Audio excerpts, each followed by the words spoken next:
할렐루야. 제가 35년 전에 여기에 부교육자로 있었어요. 혹시 35년 전에 제가 부교육자로 있을 때 기억나시는 분 한번 손 들어 보시기 바랍니다. 이렇게 많아요. 와, 내려주시면 감사하겠습니다. 많이 늙었죠? 네. 35년이 지났는데요. 네, 이제는 할아버지예요. 여러분, 한 교회에서 이렇게 끝까지 신앙생활 하시는 것 성령님 보시고 기뻐하시며 영광을 받으시는 줄로 믿으시기 바랍니다.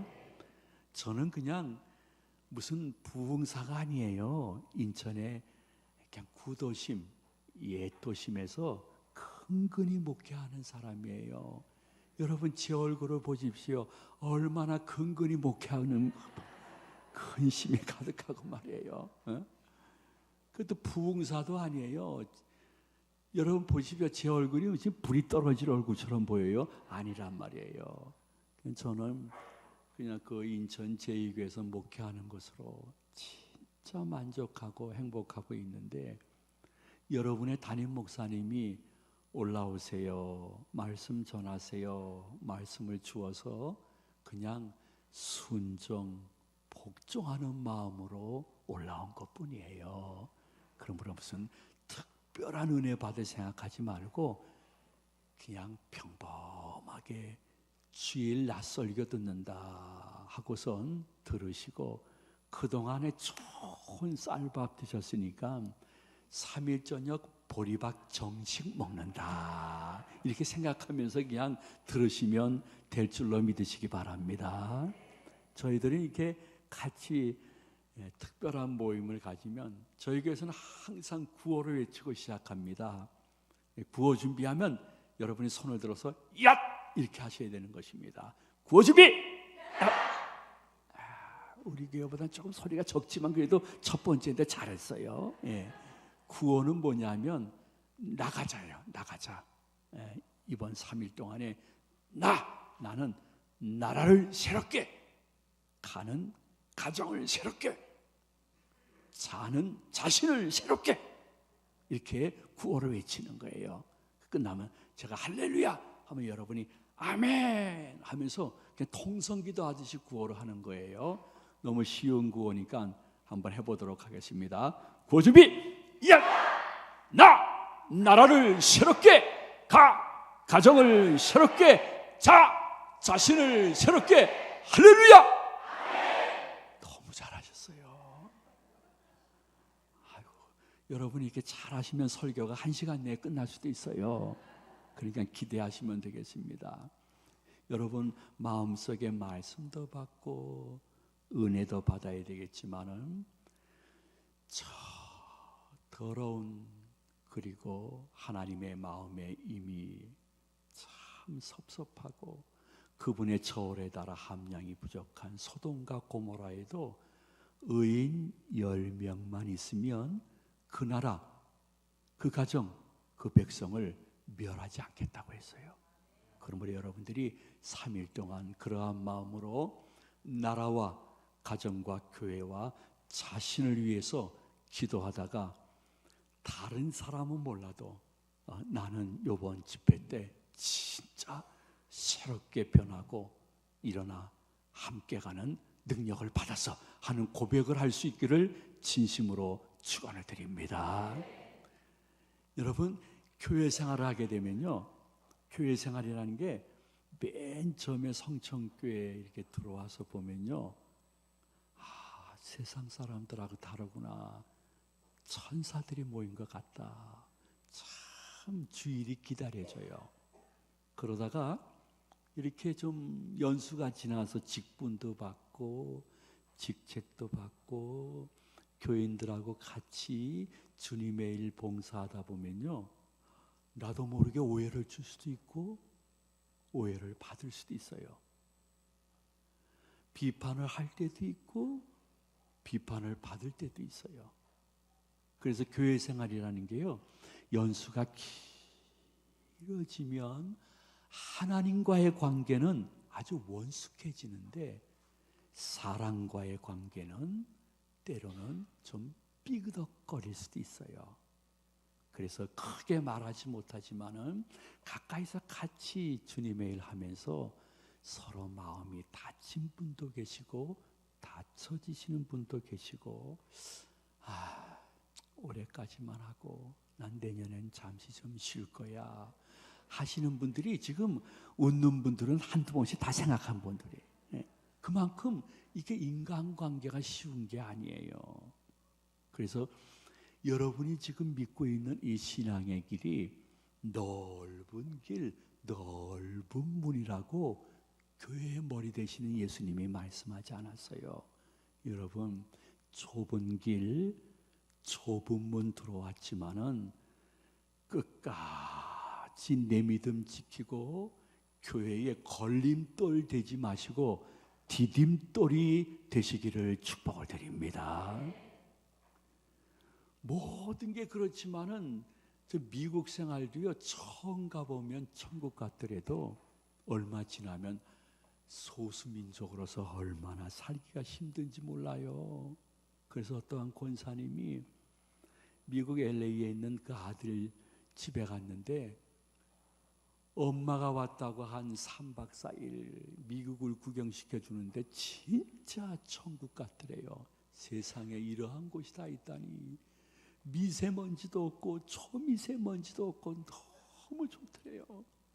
근데 가만히 보니까 미국도 우리 아들 부부가 아침에 일찍 일어나서 늦게 들어와야 먹고 살 수 있고 자녀들 교육시킬 수 있는 것을 알았어요.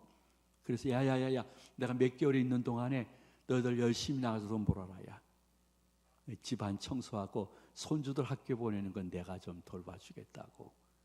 그래서 그러던 어느 날 이른 오후에 청소 다 끝내고 차창가로 집 밖을 봤더니요, 이 권사님이 치킨을 좋아하는데 켄터키 프라이드 치킨집이 보이더래요. 세상에, 켄터키 프라이드 치킨이 한국에만 있는 줄 알았더니 미국에도 있네. 너무 놀라신 거예요, 이 권사님이요. 근데 그게 원래 미국에서 들어온 거거든요. 근데 그건 이제 모르시고 그냥 너무 드시고 싶어가지고 가셨대요. 영어를 한마디도 못하시지만 닭다리 2개를 드시고 싶어가지고 권사님이 다리를 툭툭툭툭 치면서 투 했대요. 그랬더니 아이고 종업원이 오케이 하더니 닭다리 2개를 금방 주더래요. 에이, 미국 생활 어릴 때더니 엄청 쉽네. 맛있게 드셨대요. 근데 며칠 후에는 닭 날개가 드시고 싶어가지고 가셔서 아주 날개짓을 예쁘게 하셨대요. 하시면서 투 했더니 아이고 닭 날개 2개가 금방 나오더래요. 에이, 한국에 있는 우리 권사들이 센 거짓말을 했구나. 근데 우리 권사님이 제일 드시고 싶었던 것은 닭 가슴살이었어요. 그래서 며칠 후에 가가지고 권사님이 가슴을 뜯기면서 투 그랬더니 우유 2잔이 나오더래요. 그래서 너무 황당하셔가지고요, 영어는 못하니까 한국말로 청년 우유 2개가 아니라 닭가슴살 2개 투 하는데도 종업원이 무슨 말인지 몰라가지고 what 해서 그냥 할 수 없이 우유 2잔을 들고 나왔다는 전설 따라 삼천리 같은 이야기가 있어요. 아이고, 이 미국 생활이 처음엔 좋은 것 같더라도 시간이 지날수록 영어를 못하고 운전을 할 수가 없으니까 진보딸이라 누가 옮겨줘야 옮길 수 있구나. 나 이거 못 살겠다 해서 한국으로 다시 들어오셨어요. 미국 생활이나 교회 생활이 처음 교회 다닐 때나 성령님을 처음 만났을 때나 예수님을 구주로 영접하며 세례받을 때, 지금 이 정도 월요일 저녁에 나올 정도로 오래 믿은 분들은 때로는 하나님이 아니라 서로 교회를 하면서 표현하지 못할 뿐이지 갖고 있는 오해도 있고 비난으로 혹은 비판으로 상처도 받은 것을 다 알고 있으면서 그 틈을 타고 사단과 이단이 교회 속에 들어와 가지고 칼날위에서 춤출 것을 예수님이 아신 거예요. 그래서 예수님이 요한복음 17장 우리가 읽은 이 말씀은요, 예수님이 제일 공생애 때 진하게 기도한 것은 겟세마네 기도예요. 근데 제일 길게 기도한 것은 요한복음 17장. 그 중에 핵심은 우리가 읽은 본문 말씀. 아버지 안에 내가 좋아하는, 나 예수 안에 아버지가 계시듯이 제발 저 12 제자들이 그리고 오고 오는 모든 교회와 교인들이 하나 되게 하여 주시옵소서. 삼위일체 하나님을 섬긴다는 사람들이 왜 이렇게 마음이 서로 삼위 각체가 되어서 각 교회마다 아픈 소식이 들려져 주위에 있는 사람들이 그러는 거예요. 저 동네가 너무 싸워대 가지고 우리 동네 집값 떨어지는 소리가 들린다니까. 이런 소리를 듣는 교회들이 생각보다 적지 않게 된 거예요. 이것을 주님이 너무너무 잘 아시면서 예수님이 공생애 때 제일 오래 기도한 것은 아버지가 내 안에, 내가 아버지 안에 거하는 것처럼 저 성천교회 교인들도 하나가 되게 하여 주시옵소서. 그래서 주위에 믿지 않는 많은 사람들이 성천교회 교인들의 모습을 보고 성천교회 소식을 들으면서 괜찮아. 내가 앞으로 혹 종교를 갖는다 그러면 천주교, 불교보다는 기독교를 갖고 싶어. 아직 좋은 교회가 남아있는 것 같아. 근데 뭐 그럴 일은 별로 없겠지만은 혹 내가 교회를 다닌다고 하면 다른 교회 안 다닐 거야. 좋은 소문난 하나된 성천교회 다닐 거야. 이렇게 여러분들이 말을 들을 수 있다고 하면 멀리 가서 선교하는 선교사님만큼 하나님 앞에서는 존귀한 분이요 하나님의 복을 받을 수 있는 복의 그릇이 되는 줄로 믿으시기를 바랍니다. 근데 예수님은 부활 승천하셔서 재림하시기 전까지 하나님 보좌 우편에서 지금도 우리를 위해서 중보기도 하고 계세요. 근데 성전교회를 향하여 그분이 중보기도 하는 내용은 여전하세요. 내가 하나님 안에, 하나님이 내 안에 거하는 것처럼 저 성천교회 교인들이 부흥하게 하소서, 성장하게 하소서 그렇게 기도하지 말고 우리끼리 더욱 하나 되게 하여 주시옵소서. 우리끼리 하나 돼서 좋은 소문을 내게 되면 아버지 하나님이 구원받기로 작정한 사람들을 보낼 때에 싸우는 교회로 안 보내는 거예요.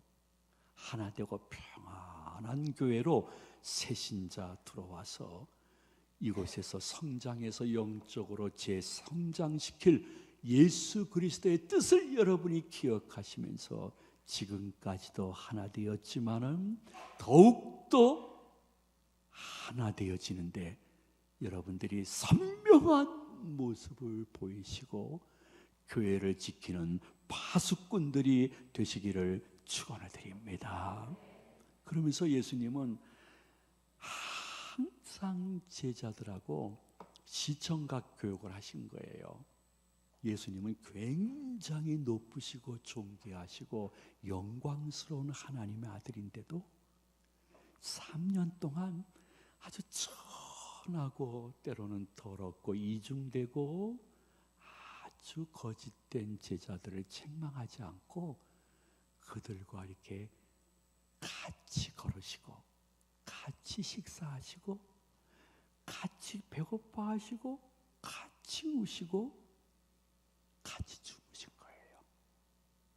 예수님은 제자들하고 이렇게 따로 너희들 모텔에 있어라, 나 호텔로 갈게, 그런 모습이 전혀 없었어요. 식사하시는 것도 제자들과 늘 같이 하시면서 늦더라도 같이 가시면서 일보다 관계를 소중히 여기신 거예요. 여러분, 눈 깜빡이는 순간에도, 침 삼키는 순간에도 잊지 말아야 교회의 거침돌 안 될 수 있는데, 그것은 예수님을 요만큼이라도 닮아간다고 하면 그것이 무엇이냐 하면, 예수님은 제자들과 늦더라도 같이 가셨고 일보다 관계를 더 우선시한 거예요. 물론 우리는 6일 동안 이 사회에서 살면서 관계, 무슨 놈의 관계야, 일이 우선이지, 이 목표가 성취되어야지, 요번 반기 때 이 목표가 달성되지 않으면 힘와서 쓰세요. 아니, 그냥 나가세요. 세상의 모든 조직은 관계는 필요 없어요. 일이 우선이에요. 일이 성취되어야 되는 거예요. 거기에 우리 6일 동안 최면 걸리듯이 살다가 교회 오니까 교회도 관계보다 일을 우선시하는 거예요.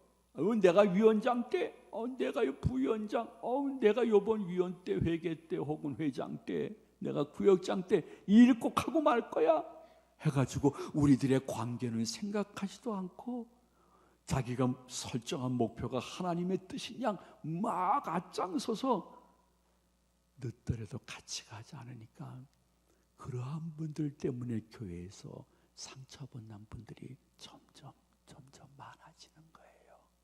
여기는 세상의 조직체가 아니라 예수님을 닮아가는 공동체인데, 예수님은 늦더라도 같이 가고 일보다 관계를 항상 우선시하면서, 아이고 우리가 지금 성천교회에서 벌써 우리 사이가 지금 이게 몇십 년이 된 거야. 3, 40년. 1, 20년이 됐는데, 아니 우리들의 관계를 깨트리면서까지 이 일을 하려고 그러는 거, 이거 아니야. 예수님 닮는 거 아니야. 우리들은 관계가 우선이야. 이 일을 주님이 원하시면 우리가 싫어해도 그분이 하실 것이고, 이 일을 그분이 원치 않으시면 우리가 길을 쓰고 하더라도 이루어지지 않을 것인데, 나보다 그분을 앞장 세우시고 그분의 뒤를 졸졸 쫓아가시면서 어떠한 방언보다 소중히 여겨야 될 것, 여기는 공동체인 걸 아시고 일보다 관계를 소중히 여기고 늦더라도 같이 가면서 옆에 사람과 보조를 잘 맞출 수 있는 영성, 능력, 그것이 오늘 말씀을 받는 여러분 영육위에 이슬처럼 임하는 은사가 되시기를 축원해 드립니다. 그렇지 않으면 자꾸 싸워대게 되는 거예요.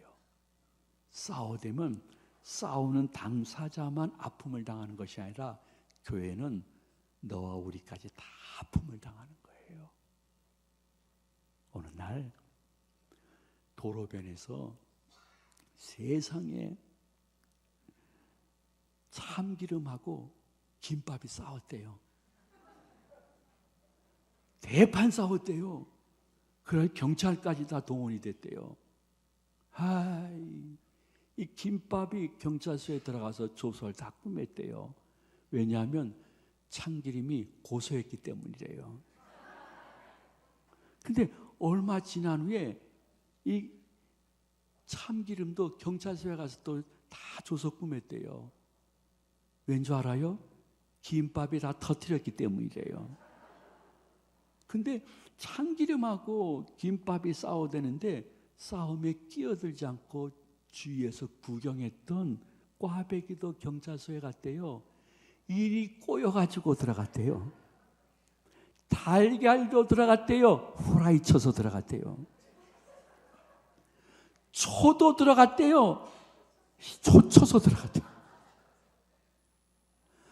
달걀이나 꽈배기나 초는 아무것도 안 했는데도 다 잡혀 들어갔다는 전설 따라 삼천리 같은 이야기가 있어요. 교회가 그런 거예요. 교회는 한번 싸워대기 시작하면 그 후유증이 최소 많은 사람들에게, 그리고 5년, 10년 간다는 것을 여러분이 잘 아시고, 결국에는 교회의 다툼에는 승리하시는 분이 한 분도 없어요. 그리고 일평생 때 늦게, 지금 생각해보면 아무것도 아닌 일 가지고 내가 그렇게 핏대를 세웠지, 그때 내 정신이 아니어서 귀신에게 씌었나, 후에 막끔하게 되는 거예요. 그러므로 말씀을 듣고 내 삶 속에 잘 적용하는 사람은 복달라 하지 않더라도 괜찮아요. 복받는 그릇이 되어지면 복은 영육간에 임할 줄로 믿으시는 분만 아멘하시기 바랍니다. 근데 복받는 그릇이 어떠한 분이니까, 구원받은 이후에는 그분이 교회 생활하면서 일보다 관계를 소중히 여기며 늦더라고 같이 가는 모습을 보이는 분이 복받는 그릇이라는 것을 절대로 숨 쉬는 순간에도 잊지 않는 복의 근원이 되고 요셉의 창고가 되고 복받는 그릇이 되어지는 2019년도 되시기를 축원을 드립니다. 예수님은 이 17장에서 더욱 하나 되게 하소서 이렇게 기도하시고, 그리고 요한복음 18장 19장으로 가시면서 하나 되는 방법을 우리에게 알려주신 것이에요. 어디서? 십자가에서. 예수님은 야 봐라, 나 십자가 진다, 이것이 너희 가정과 교회 생활에서 하나 되는 방법이야, 잊지 마라. 아주 정확하고 선명하게 기억나게끔 예수님은 십자가에서 보여주셨어요. 예수님은 하나님이세요. 그러므로 자기를 십자가에 못 박는 그 로마 병정들, 장교들, 바리새인, 사두개인, 대제사장들, 그 돈 몇 푼 받고 예수 죽여라, 예수 죽여라 소리치는 수많은 군중들을 12영이나 더 되는 천사를 보내가지고 일순간에 초자연적으로 다 죽일 수가 있었어요. 여러분, 12영이라니까 지금 숫자 개념이 잘 머릿속에 들어오지 않을 거예요. 새로 만든 성경에 보니까요, 12사단이라고 했어요. 군대 사단, 군대에서 일개 사단은 몇만 명이에요.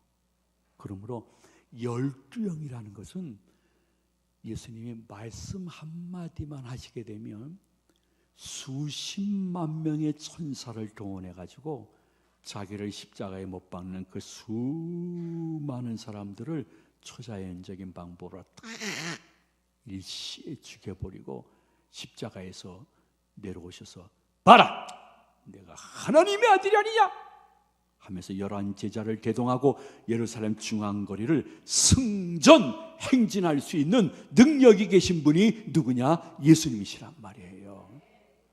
근데 예수님은 그렇게 안 하셨어요. 왜 안 하셨을까? 이유는 딱 한 가지예요. 그러면 아버지 하나님과 이 죄된 인간이 하나 되고 화목해서 우리가 하나님을 아버지라 부를 수 있는 길이 열리지 않는 거예요. 그래서 예수님이 십자가에서 천사를 보내서 넉넉히 승리할 수 있었는데 일부러 지신 이유는 딱 한 가지, 일치와 화목을 위해서 예수님이 일부러 십자가를 지신 것이에요. 그러므로 예수님의 십자가를 한마디로 정의한다 그러면 무엇일까? 넉넉히 겨울승할 수 있는 분이 화목과 일치를 위해서 일부러 케어배 당하신 거예요. 여러분 혹시 모를까 해서 다시 한번 말씀을 드립니다. 십자가 정의가 엄청 많지만은 평신도 입장에서 마음에 비해 새겨야 될 십자가의 정의는 넉넉히 내가 케어승할 수 있는데 일치와 화목을 위해서 일부러 케어배 당하신 것이 십자가예요. 그걸 보시고 아버지 하나님이 너무너무 기뻐하시면서 영광을 받으셔서 3일 만에 예수 그리스도께서 사망과 사단과 그리고 빌라도와 지옥의 권세에서 부활하셔서 승천하는 극적 반전의 은혜를 주신 줄로 믿으시기를 바랍니다. 여러분 오늘 주일날 아니에요. 오늘 월요일 밤이에요. 근데 월요일 밤에 이렇게 모일 수 있다고 하면 여러분들이 이미 여러분이 인식하든 인식하지 않든 예수님의 제자이기 때문에 주일 외의 모임에도 모일 수 있는 줄로 믿으시기 바랍니다. 여러분의 인정 여부와 상관없이 여러분이 예수님의 제자이라고 하면 예수님의 모습을 본받는 척이라도 해야 돼요. 본받는 척. 척만 해도 예수님은 너무너무 기뻐하시면서 아이고 네가 작은 일에 충성하였으니 내가 많은 것으로 현세와 내세에서 너희에게 갚아주겠다고 언약하시는 주님인 것입니다. 그러므로 여러분들이 이거 하나 기억하세요. 내가 성천교회에서 오래 몇십 년 지금 다니고 있고 일평생 다니고 있습니까? 다른 사람보다 이 성천교회에서 연륜이 많습니까? 다른 사람보다 성천교회에서 아이고 우리 가족이야 다른 가족 서너 가족 합쳐도 우리 가족이 더 많다 하시는 분이 혹시 계시는지요? 성천교회에서 다른 사람보다 사회적인 지위나 명예가 높으신 분이나 혹 동산 부동산이 많으신 분이 계십니까? 다른 사람들은 이미 아내 혹은 남편이 떠나서 혼자 살고 있는데 나는 아직 부부가 같이 살고 있습니까? 다른 가족들은 아이고 자녀들이 속을 새겨가지고 구역 예배 때 되어지면 그냥 자녀 얘기 나오면 부끄러워서 한마디도 못하는 가정들이 많이 있는데 나는 어디 가더라도 내 자식을 자랑할 만큼 잘 그 녀석들이 커졌습니까? 기억하십시오. 예수님 기억해야 됩니다. 그렇다고 하면 맞아 이만큼의 은혜를 받았는데 내가 또 이기려고 하면 안 돼. 예수님처럼 내가 성천교회에서 모든 면에서 조금 그래도 하나님의 은혜를 더 받았는데 십자가 생각하며 내가 넉넉히 케어승할 수 있지만은 야 일부러 우리 케어배 하자. 우리 가정이 져야 된다. 네가 져야 된다. 그리고 교회가 화목하고 하나 돼야 돼. 그 하나님 기뻐하시는 거야. 하는 분들이 어디 있는지 성령님이 이렇게 두루두루 슬로우 비디오 보듯이 보시면서 각 교회에서 찾고 있는 것입니다. 넉넉히 그 교회 입장으로 봤을 때 케어승에도 문제가 없는 분인데 교회와 교인들의 화목과 일치를 위해서 주님을 바라보면서 자신의 가정이나 자신이 일부러 케어배 당하는 가정, 그분뿐만이 아니라 그 자녀, 손주, 증손주 때까지 아버지 하나님이 아브라함의 하나님이 이삭의 하나님이 야곱의 하나님 요셉의 하나님처럼 그 모습을 기억하시고 은혜와 축복을 개개 승승해 준다는 사실을 여러분이 꼭 기억하시기를 소망을 드립니다. 왜냐하면 저희 성천교회에서 한 35년 전에 부목사로 있었는데요. 지금은 나이를 많이 먹었어요. 많이 먹어가지고 제가 몇 살쯤 들어 보이나요? 제 나이를 맞히시는 분은 10분 동안 나가서 커피를 마시고 올 수 있는 시간을 드리도록 하겠습니다.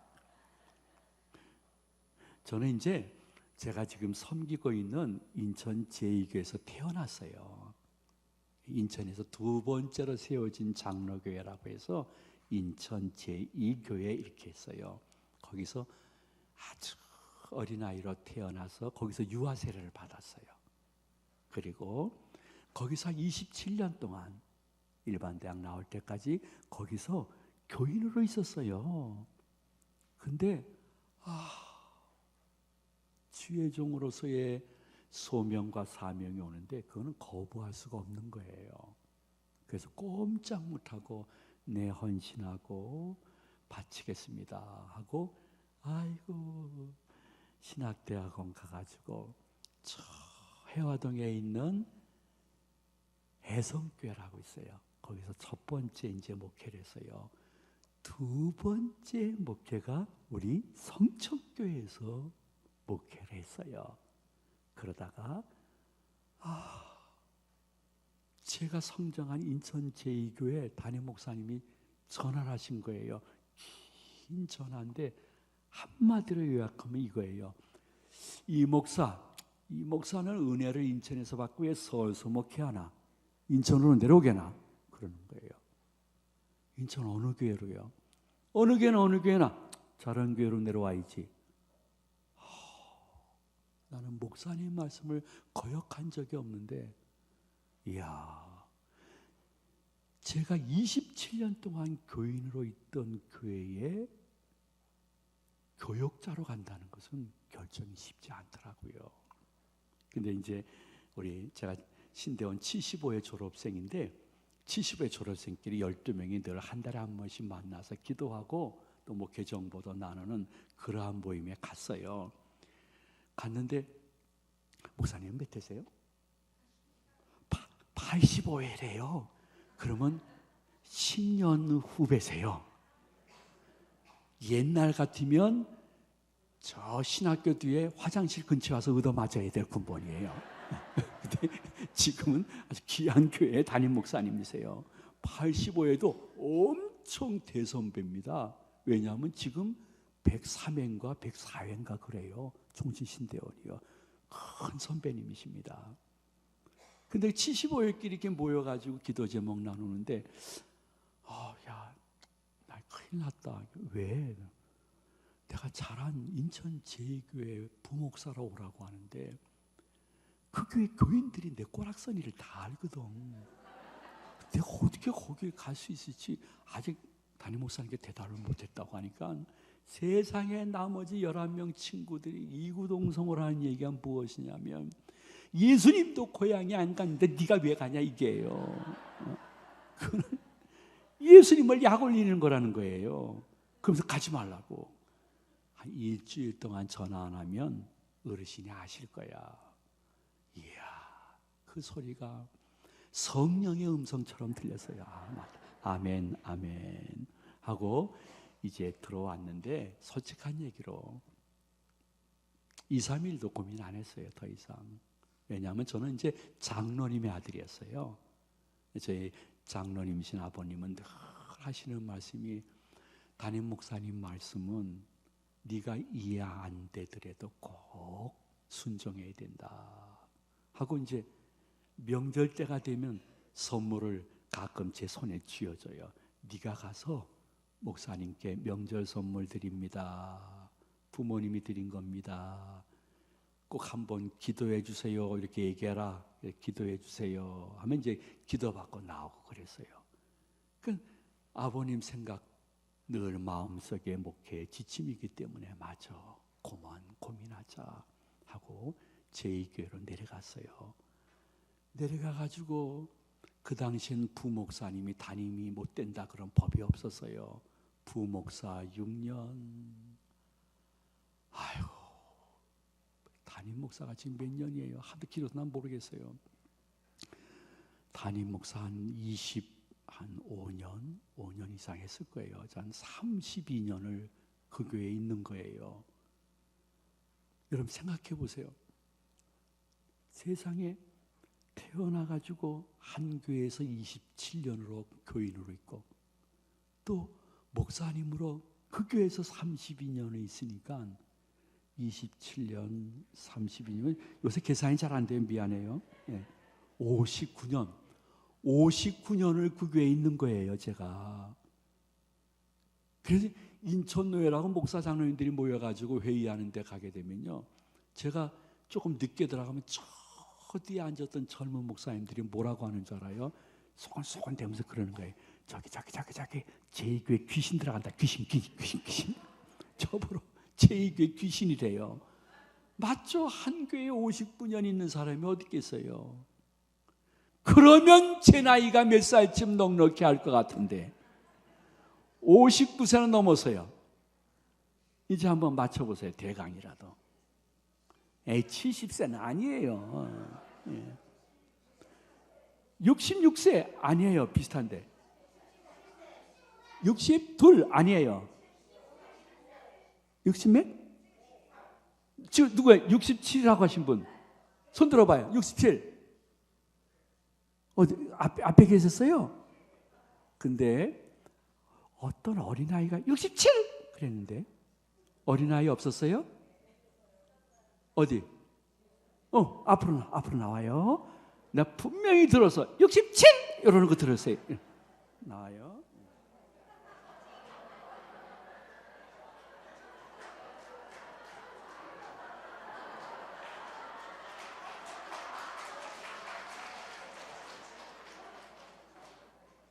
이거 엄마한테 뺏기지 말고 잘 참아봐라.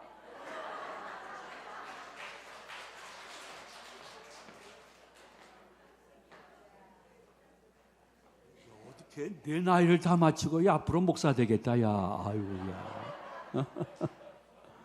어쨌든 제가 67세예요. 67세. 그러니까 여러분 67세 인생을 살면서 한 교회에서 교인으로 27년. 아유. 담임으로 또 그렇게 해서 59년.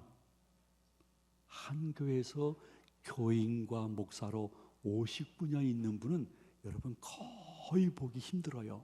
그러므로 여러분들은 오늘 밤 한국교회사의 천연기념물을 보고 계십니다. 아이고 하나님이 참 이 녀석하고 그냥 혀를 이렇게 찰 수도 있지만 제가 뭔가 하나를 좀 말씀드리려고 지금 여러분에게 이렇게 주저리 말씀을 드리는 거예요. 한 교회 57년 동안 있으니까요, 과장된 표현이에요. 오래된 교회 가정은요, 그 가정의 부엌에 숟가락이 몇 개인 것까지도 다 알아요. 그만큼 이제 속석들이 안다는 얘기겠죠. 근데 놀라운 사실이 있습니다. 물론 절대라는 단어를 쓰면 그건 비성경적이에요. 어떤 분이 하나님의 은혜와 복을 받는 이유가 꽤 많이 있고 고난을 받는 이유도 최소 5가지 이상이기 때문에 절대라는 말씀은 안 돼요. 그냥 쭉 제가 57년 보니까요, 대체로 교회가 그 작고 큰 지회가 서로 의견이 충돌되거나 합일되지 않아서 조금 마음이 상할 때 제가 제 의견 취소합니다. 평안해이죠. 제가 그냥 모든 오해를 다 받도록 하겠습니다. 자, 그만 말씀하시고 주님의 뜻대로 이루어지기 위해서 당신의 의견을 존중합니다. 같이 다른 회원들도 좋아하시면 그렇게 하시면 좋겠습니다. 혹은 가만히 있어. 교회가 평안하고 화목해야지 우리 가족은 가만히 있고 우리 위해서 새벽기도 다니면서 하나님께 기도하자 했던 어르신과 그 자손과 그 손주가 어떻게 은혜와 축복을 하나님께 받는가를 똑똑히 보고 있습니다. 왜? 57년 한 교회에 있으니까요. 여기서 축복이라는 것은, 은혜라는 것은 물질만이 아닙니다. 여러 가지 보게 되면 저희 교회 지금 4대째 나오시는 가정이 계시는데, 그 가정이 얼마나 어떤 때는 오해도 받고 비판을 받고, 너만 교회 생각하냐? 아주 듣기 싫은 소리도 잘 들으면서 대항하지 말아야지, 교회가 평안해야지, 야 우리 같이 작전 기도하자 했던 그 어르신, 이미 돌아가서 천국 가셨지만은 그 자손들, 손주, 증손주 때 가서 하나님이 어떻게 골고루 은혜를 주시는가를 똑똑히 정확히 보고 있고, 말씀을 드리라면 밤 11시까지라도 제가 말씀을 드릴 수가 있습니다. 그런데 반대로 그렇지 않았던 가정의 가정사도 모른다고 하면 거짓말입니다. 다 알고 있습니다. 구원은 우리의 선행과 노력과 희생이 전혀 1%도 가미되지 아니한 오직 아버지 하나님의 은혜와 예수 그리스도의 대속의 은혜로 우리는 구원을 받은 줄로 믿으시는 분만 아멘 하시기 바랍니다. 근데 구원받은 이후에 내가 그분의 은혜를 내 자신뿐만이 아니라 자손 때까지 받느냐 않느냐는 내가 넉넉히 계호승할 수 있는데, 일치와 화목을 위해서 일부러 케오페 당하거나, 나도 자존심이 있어, 난 케오페 못 당해, 그래 좋아, 판정패라도 당하는 모습을 아버지 하나님은 귀히 보시면서 됐다 최소 30배 60배 최대 100배로 영육과 현세와 내세와 자손들에게 갚으시는 신실하신 하나님인 것을 여러분들이 잊지 마셔야 됩니다.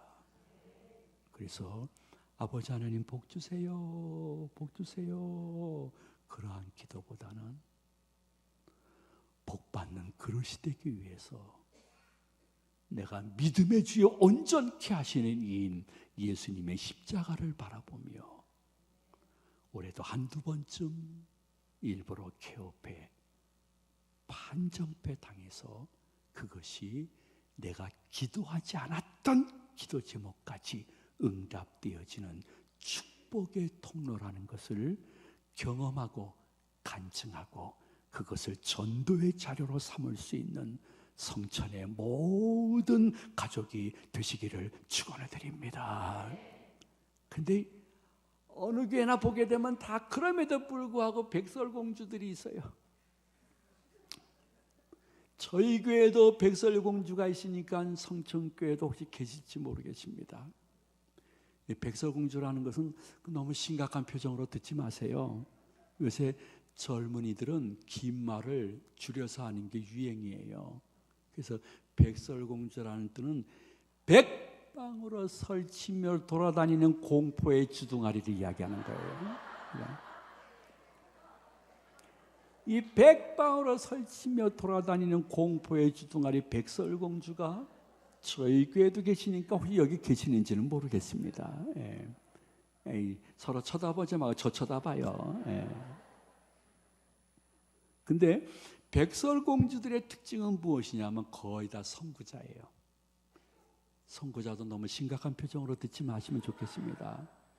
이것도 젊은이들이 길게 내용을 짧게 이야기하는 것인데, 선구자라는 선천성 구제불능 자아도지증에 걸린 사람이에요.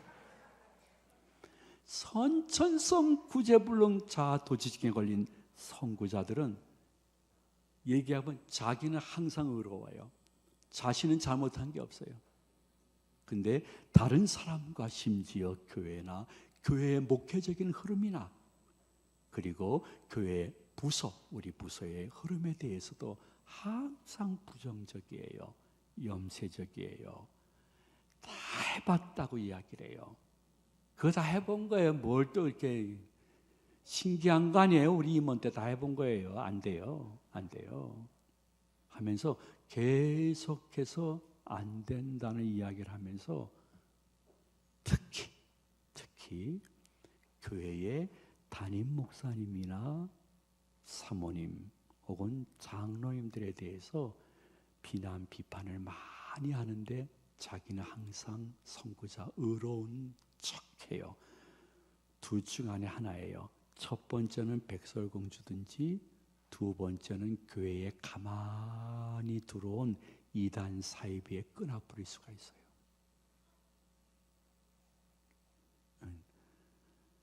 둘 중에 하나 100% 맞는 거예요.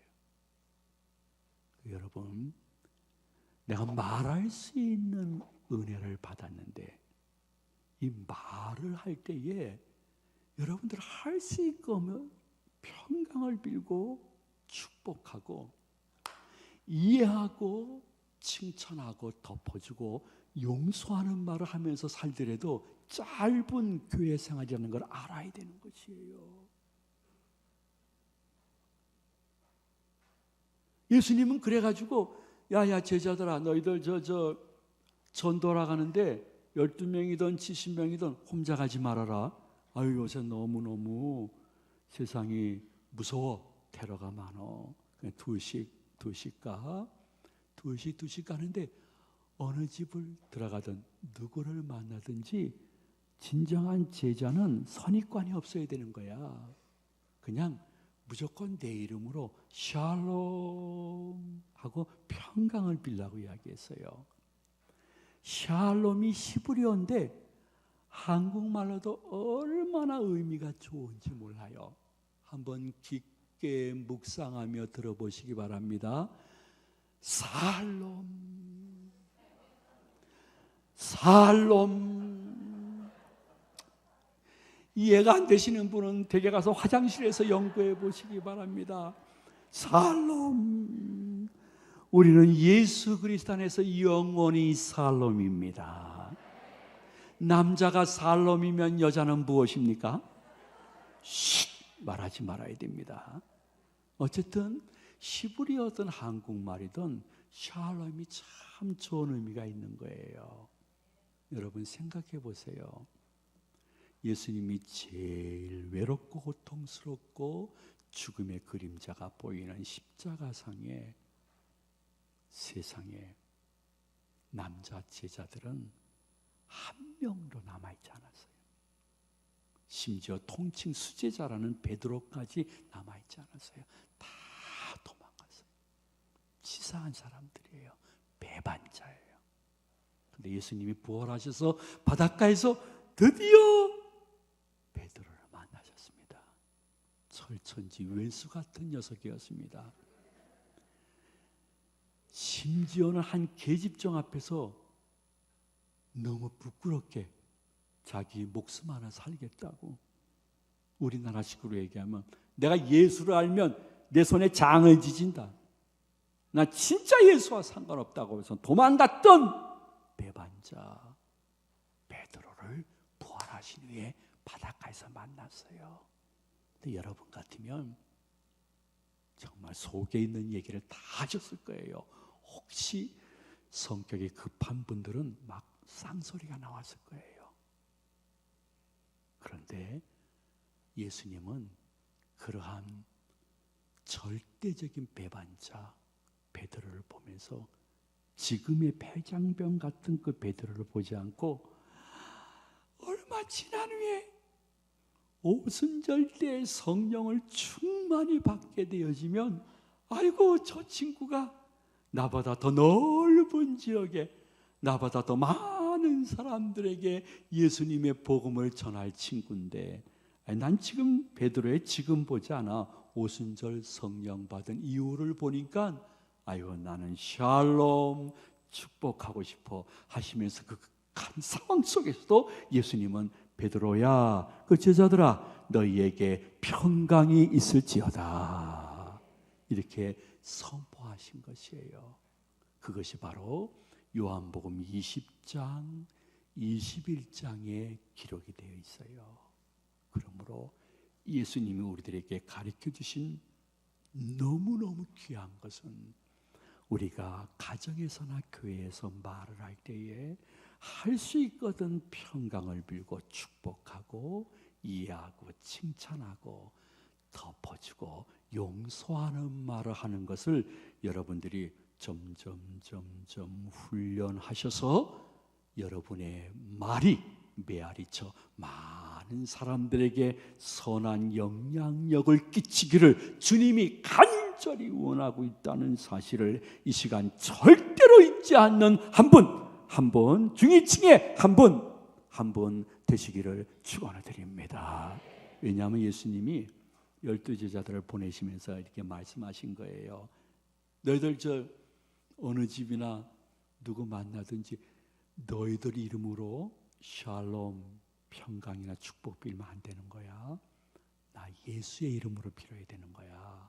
예, 알았어요. 해서 어느 집 누구를 만나든지 그들이 선입관을 버리고 축복하고 평강을 빌었습니다. 우와, 예수님의 이름으로 한 그 평강과 축복이 그 가정, 그에게 머무는 것을 봤습니다. 근데 그 가정이나 그 사람이 예수님의 이름으로 변 평강과 축복을 받을 그릇이 아니면 그것이 제자들 자신들에게 돌아오는 것을 알았습니다.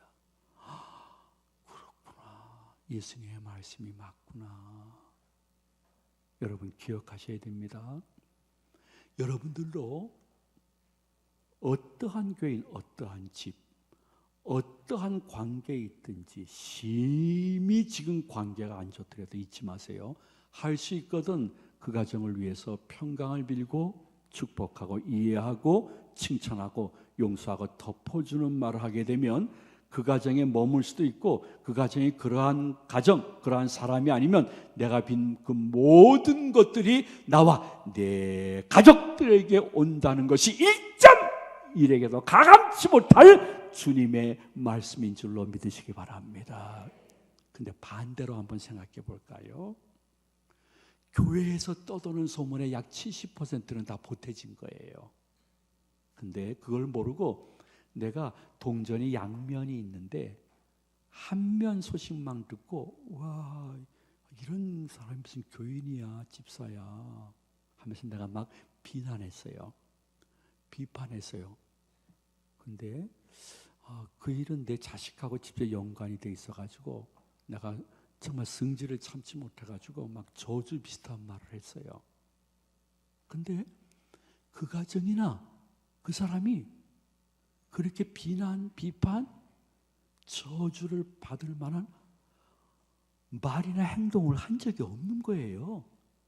많이 덧붙여졌거나 잘못된 소문이에요. 제가 여러분에게 한번 여쭤보도록 하겠습니다. 그러면 내가 한 비난, 비판, 저주가 누구에게로 돌아옵니까? 아니 왜 대답을 안 하십니까? 여러분 대답 안 하시면 저는 11시까지 할 수 있는 모든 설교 자료가 있습니다. 자, 누구에게로 돌아옵니까? 나에게 돌아옵니다. 그래서 여러분 예수님의 예자도 모르는 사람들도요 뭐라고 하는 줄 알아요? 야, 며느라 그런 말 하지 말라. 야, 말은 메아리 치는 거야. 이렇게 얘기를 해요. 성경 공부 기초반도 안 했던 분들도, 그리고 교회라고는 결혼식 때 친척 결혼식이니까 할 수 없이 억지로 들어왔던 분들, 그래서 예수님의 예자도 모르는 분들도 말에 대해서는 말이 메아리 치는 거야. 아유 어머니 말이 씨가 돼요. 그런 말씀하지 마세요. 사람은 생득적으로 말은 씨가 되고 돌아온다는 것을 알고 있는데, 여러분 성경은 말의 권위를 인정하는 경전이에요. 예수님은 말씀 한마디로 천지를 창조하신 줄로 믿으시기 바랍니다. 말씀 한마디로 물을 포도주로 바꾸시는 것입니다. 말씀 한마디로 예수님은 다시 재림하셔서 인생을 심판하거나 최후 상급을 주실 것입니다. 그러므로 성경은 말의 중요함을 이야기하고 있다는 사실을 기억하시면서 내가 함부로 비난하거나 비판하는 말, 수군거리는 말을 하지 말아야 될 것은 그 집과 그 사람이 그러한 일을 한 적이 없다고 하고 말을 한 적이 없으면 그것이 다 나에게, 백설공주에게 돌아와 가지고 어떤 백설공주의 말씀이십니다. 목사님, 제가 함부로 말하고 행동했는데 왜 하나님이 저한테이지 아무런 죄도 없는 우리 가족에게 왜 이러신지 모르겠다. 얼마나 가슴이 아프면 그렇게 말씀하시겠어요? 물론 회개하면 아버지 하나님께서 모든 죄를 용서하시지만은 죄책은 남을 수가 있는 것입니다. 큰 수술을 받게 되어지면 몸이 다시 회복될 수 있으나 수술 자국은 남는 것과 다름이 없는 것입니다. 지난 날은 어찌하였든지 간에 우리는 일평생 말을 하면서 살 것인데 여러분들 할 수 있거든. 주위 사람들 한번 이렇게 아는 분을 머릿속에 상상해 보세요. 그렇구나. 저분은 그래도 그러한 사람에게 그러한 상황 속에서도 평강을 빌었던 분이시구나. 축복을 말씀하셨고 이해하고 칭찬하셨고 용서하고 덮으시고 도리어 새벽에 자신을 그렇게 힘들게 하는 사람을 위하여 이름 들어 기도하시더니 아버지 하나님이 저렇게 피할 길을 주시고 아름다운 메아리 응답을 받았구나. 그 여러분 머릿속에 지금 생각나는 가정 한두 가정이 있을 거예요. 기억하시고 여러분 마음속에 항상 잊지 말아야 될 것이 있어요. 그게 뭔지 아세요? 전 세계 사람들이 성경 다음으로 많이 읽고 있는 책이 있어요. 탈무드라는 책이에요. 그 탈무드는 유대인의 경정 혹은 지혜의 보고라는 별명이 있을 정도로 너무너무 귀한 말씀이 많은데요. 그 중에 여호와 하나님을 경외하는 사람은 교회나 가정에서 무슨 말을 하기 전 이 두 황금문을 통과하는 훈련을 하라고 했어요. 자, 우리가 교회에서, 성전교회에서 우리 가족에게 가정에서 무슨 말을 하기 전에 꼭 통과해야 될 두 황금문.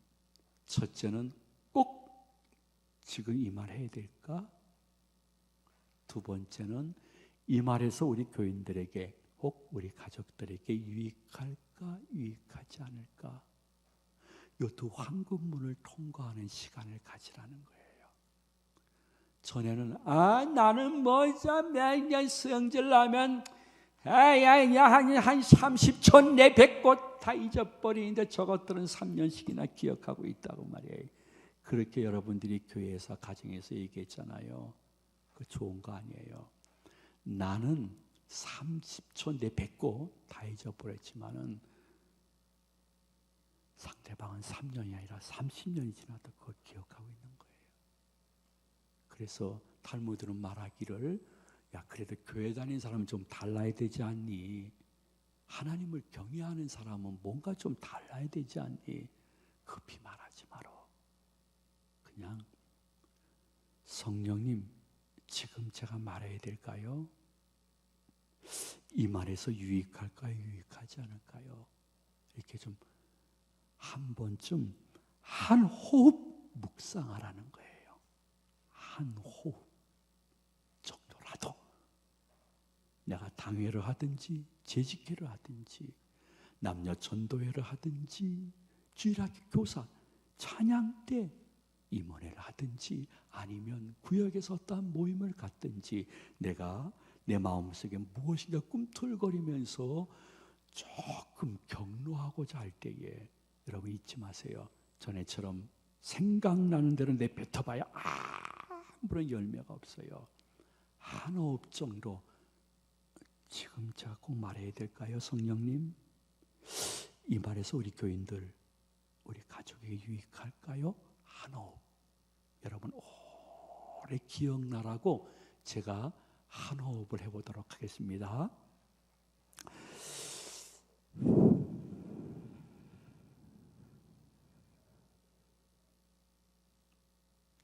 한 10몇 초. 눈을 뜨고도 할 수 있어요. 회의하면서도 할 수 있고요. 말을 하면서도 할 수 있어요. 걸어가면서도 할 수 있어요. 죄송해요. 샤워하거나 여러분 화장실에서도 할 수 있어요.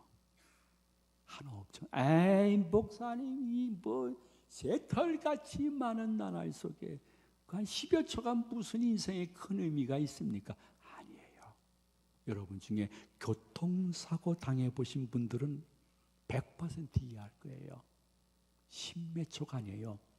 0.5초나 1초 차이의 사망, 중상, 경상이 완벽하게 판가름 납니다.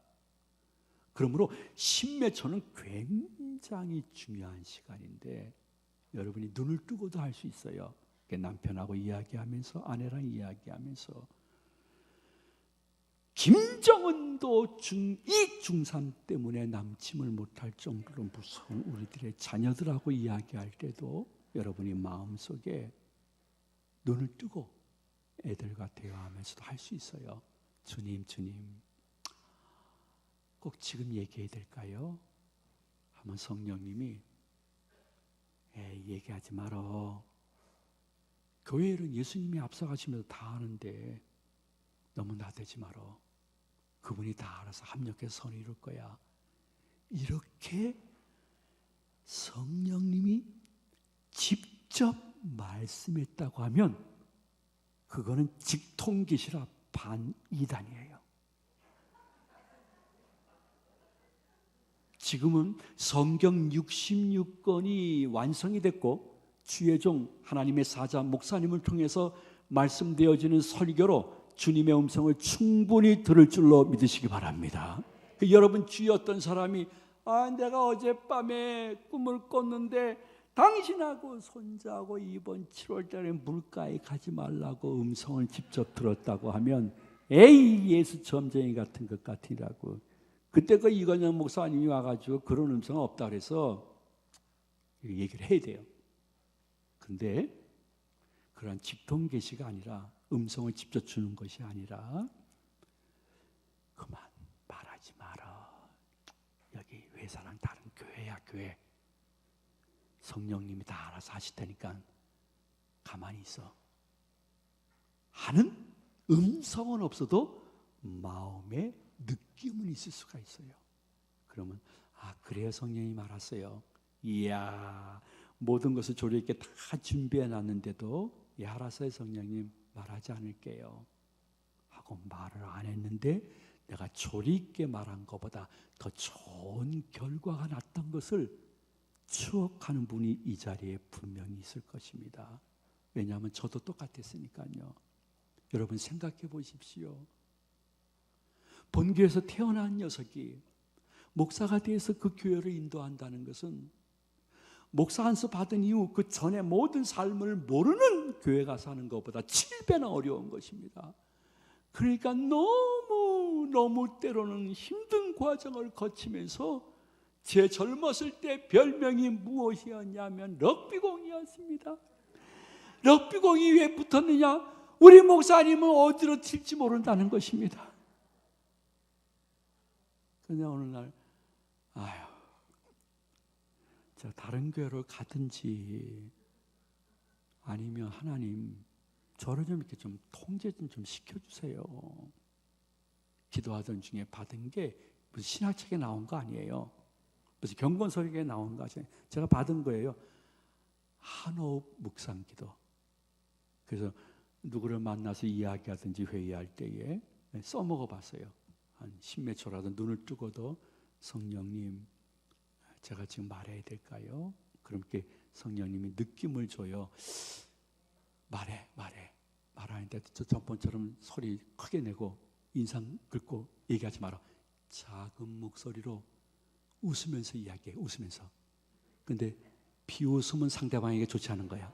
그러니까 비웃지 말고 이렇게 웃으면서 작은 목소리로 이야기를 해. 하는 것 같아서 정말 소리치고 내가 모든 다 확실히 확인한 것도 아주 작은 목소리로 좀 반미소를 띠면서 이야기했더니요, 소리치고 한 것보다 결과가 너무 신기하게 나온 거예요. 이야, 이거 대박이구나 하면서 몇 번 해봤더니요, 당회도 바뀌고 재직회도 바뀌고 교인들 대하는데 얼마나 비참한 유익이 됐는지 몰라요. 그랬더니 우리 아내는 그때부터 제가 사택에 들어오면요, 인사를 어떻게 하냐면 기생 목사님 수고하셨습니다 인사를 하는 거예요. 저보러 기생 목사님이래요. 그 상황 속에서도 웃으면서 작은 목소리로 이야기를 하니까 기생 목사님 수고하셨습니다 하는데 저는요, 그 말이 절대로 싫지 않았어요. 여러분, 비교하는 것이 불경이라도 용서해 주시기 바랍니다. 기생이 왜 존재합니까? 기생은 그 기방에 오는 손님들이 와가지고 너무너무 그 기생 때문에 나 스트레스 다 풀려서 너무 좋아, 난 다음에 이 기방으로 다시 올 거야 하고 간다 하면 그 기생은 존재 이유가 있고 복받은 기생입니다. 마찬가지입니다. 성천교회에 거룩한 주님의 집, 예수님의 보혈로 산 곳, 예수님이 주인이시여 예수님이 머리인 이곳에 내가 영적인 기생처럼 작은 목소리로 웃으면서, 그럼에도 불구하고 조용히 많이 말하기보다는 들어주면서 너와 우리가 같이 늦더라도 일보다 관계를 소중히 여기면서 갈 수 있다고 하면 성천교회에서 영적인 기생처럼 쓰임받는 것이요, 그러한 분에게 아버지 하나님의 지갑이 열리지 않을까. 그러한 성도들이 되시기를 축원을 드립니다. 어떤 때는 이렇게 이게 유익할까요? 유익하지 않을까요? 이렇게 물어보면 절대로 성령님은 저한테 음성을 준 적은 없습니다. 마음에 유익하지 않아. 유익하지 않아. 이 교회에서는 여당 야당이 없는 거야.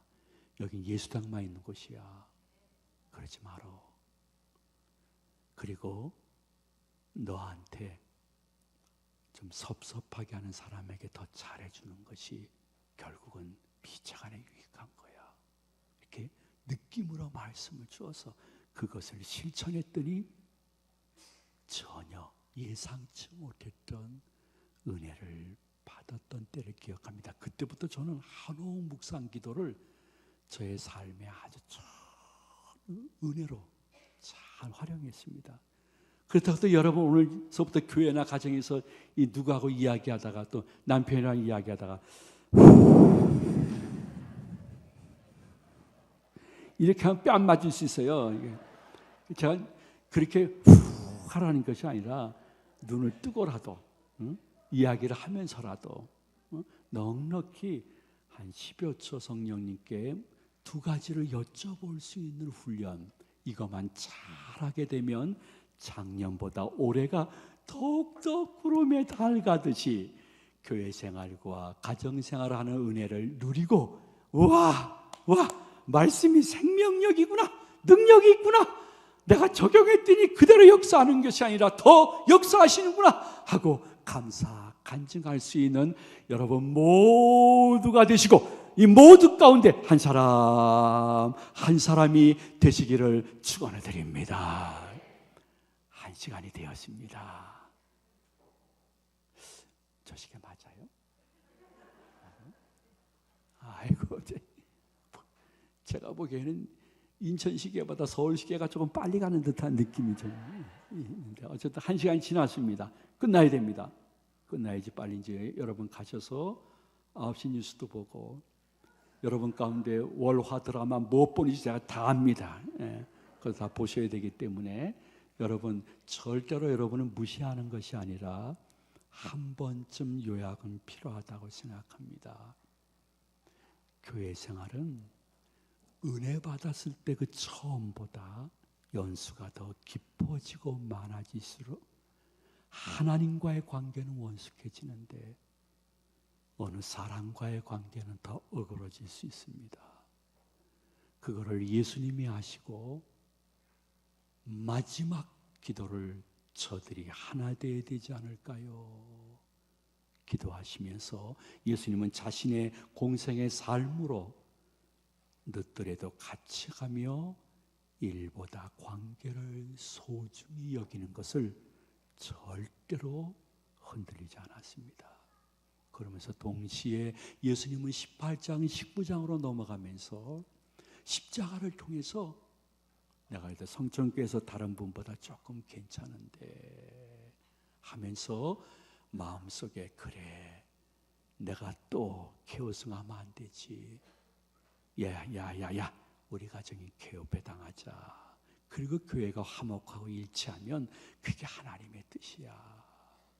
그러면서 21장, 20장으로 넘어가면서 그 누구를 만나든지 선입관을 갖지 말고 할 수 있거든 평강을 빌어야 잘 메아리치는 말이 된다 말씀하시면서 한호흡 묵상 기도를 올 2019년 내 경건으로 삼아서 하나님의 은혜를 맛보아할 수 있는 체험적인 성도님들이 다 되시기를 저를 이곳으로 보내신 예수님의 이름으로 축원을 드립니다.